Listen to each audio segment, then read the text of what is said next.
This section of Matthew's Gospel takes place during the final week of Jesus' life in Jerusalem.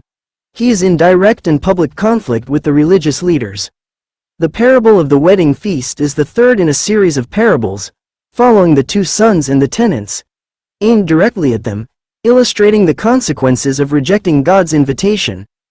The following confrontations showcase their attempts to trap him, which he masterfully evades. The parable of the wedding feast, Matthew chapter 22 verses 1 to 14. Verses 1 to 2, And Jesus answered and spake unto them again by parables, and said, The kingdom of heaven is like unto a certain king, which made a marriage for his son. Jesus continues his response to the chief priests and Pharisees. The kingdom of heaven is the central theme. The king is God the Father, and the Son is Jesus, the Messiah. The wedding feast is a joyful image of the messianic banquet, symbolizing the salvation and fellowship offered through Christ. Verses 3 to 6, And sent forth his servants to call them that were bidden to the wedding, and they would not come.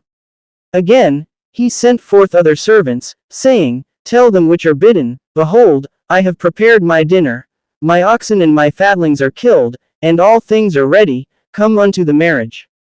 But they made light of it, and went their ways, one to his farm, another to his merchandise, and the remnant took his servants, and entreated them spitefully, and slew them.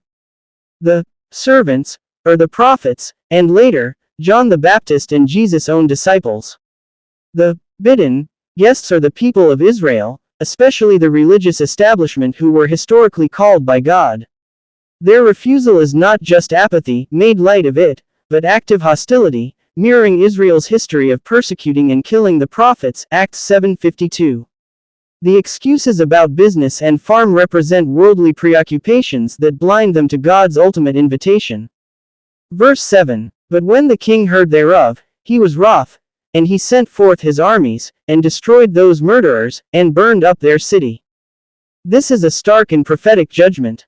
While it reflects historical acts of judgment in the Old Testament, it also serves as a direct prophecy of the destruction of Jerusalem by the Romans in 70 AD, which Matthew's original audience would have recently witnessed. It is the consequence of Israel's national rejection of the Messiah. Verses 8 to 10, Then saith he to his servants, The wedding is ready, but they which were bidden were not worthy. Go ye therefore into the highways, and as many as ye shall find, bid to the marriage. So those servants went out into the highways, and gathered together all as many as they found, both bad and good, and the wedding was furnished with guests. The gospel invitation is now extended beyond Israel to the whole world. The highways represent the Gentile nations. The mission of the church is prefigured here. The bad and good indicates that the call is universal and indiscriminate. The initial gathering is based on grace and invitation, not on pre-qualified merit. Verses 11 to 13, And when the king came in to see the guests, he saw there a man which had not on a wedding garment, and he saith unto him, Friend, how camest thou in hither not having a wedding garment? And he was speechless. Then said the king to the servants, Bind him hand and foot, and take him away, and cast him into outer darkness, there shall be weeping and gnashing of teeth. This is a crucial part of the parable. Entrance to the feast is by invitation, grace, but remaining there requires appropriate attire, righteousness. The wedding garment symbolizes the righteousness of Christ, imputed to believers, Isaiah 61:10. To refuse the garment is to rely on one's own righteousness, which is insufficient. The man's speechlessness reveals he has no excuse. The judgment, outer darkness, is severe, showing that inclusion in the visible church is not enough. One must be clothed in the righteousness of Christ through faith. Verse 14, For many are called, but few are chosen. This is the summarizing conclusion. The called, the kletos, are the many who hear the general invitation of the gospel, like all the people gathered from the highways. The chosen, the eklektos, are the few who respond in genuine faith and are thus clothed in the righteousness God provides. It distinguishes between the universal offer of the gospel and the effectual calling that leads to salvation. Paying taxes to Caesar, Matthew 22:15-22. Verses 15 to 16. Then went the Pharisees, and took counsel how they might entangle him in his talk. And they sent out unto him their disciples with the Herodians, saying, Master, we know that thou art true, and teachest the way of God in truth, neither carest thou for any man, for thou regardest not the person of men. The Pharisees, nationalistic and anti-Roman, and Herodians, collaborators with Herod and Rome, were bitter enemies, united only by their common desire to destroy Jesus. Their flattery is a trap, designed to set Jesus up for his answer. Verse 17, Tell us therefore, what thinkest thou? Is it lawful to give tribute unto Caesar, or not? This is a, damned if you do, damned if you don't, question. If Jesus says, yes, he loses popular support and could be accused of being a Roman collaborator and betraying the Jewish hope for liberating Messiah. If he says, no, the Herodians can report him to the Roman authorities as a seditionist. Verses 18 to 19, But Jesus perceived their wickedness, and said, Why tempt ye me, ye hypocrites? Show me the tribute money.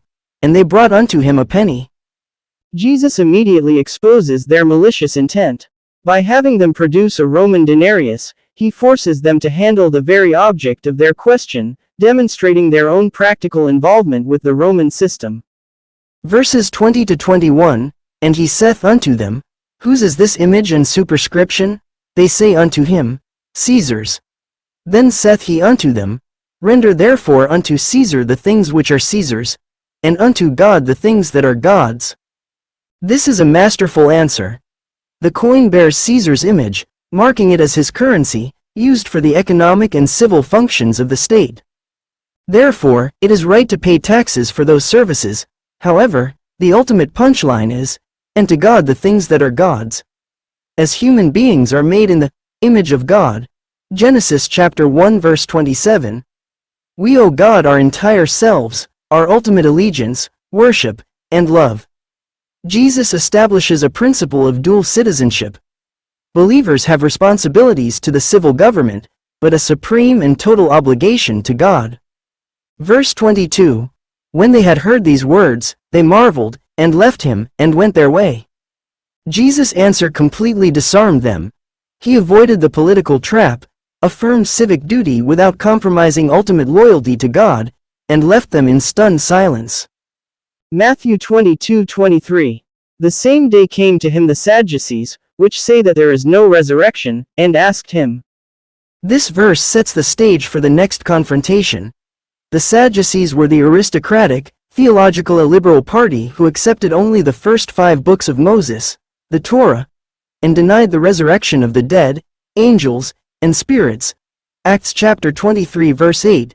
Their question, which follows in the subsequent verses, 24 to 33, will be another attempt to trap Jesus and disprove the doctrine of the resurrection.